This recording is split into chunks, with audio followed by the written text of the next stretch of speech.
भगवान रामभद्र के जीवन को हम आदर्श मान सकते हैं और उनको आदर्श मानकर हम सनातन वर्णाश्रम व्यवस्था के अनुपालन से लौकिक उत्कर्ष, पारलौकिक उत्कर्ष और परमात्मा की प्राप्ति का मार्ग भी प्रशस्त कर सकते हैं। सृष्टि की संरचना का जो प्रयोजन होता है, जिसका निरूपण श्रीमद् भागवत के वेदस्तुति नामक अध्याय के दूसरे श्लोक के माध्यम से प्राप्त है।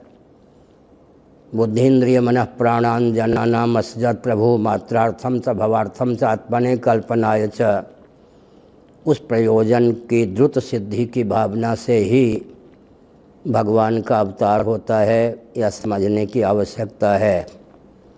साथ ही साथ श्रीमद् भागवत इत्यादि का अनुशीलन करने पर अवतार के कई प्रभेद होते हैं।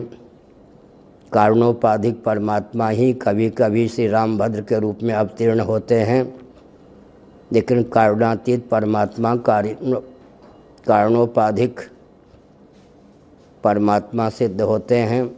उपाधि के योग से ही कारणातीत सच्चिदानंद स्वरूप परमात्मा को हम कारणोपाधिक कहते हैं। साथ ही साथ श्रीमद् भागवत में हिरण्यगर्भ विराट के भी अवतार का वर्णन है।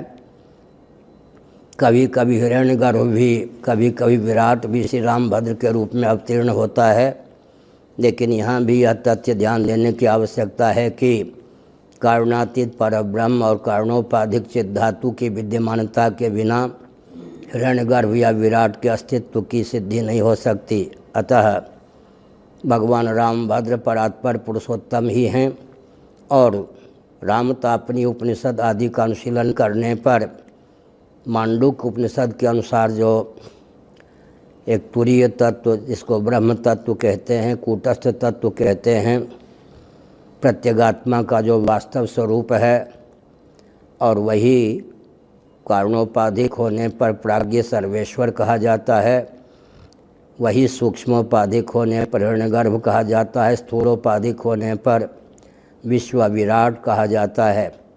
तयोर व्यष्टि समष्टिता पंचदशी 1:24 के अनुसार विश्व और विराट की, तेजस और हिरण्यगर्भ की, प्राज्ञ और ईश्वर की, तुरीय और ब्रह्म की एक रूपता है।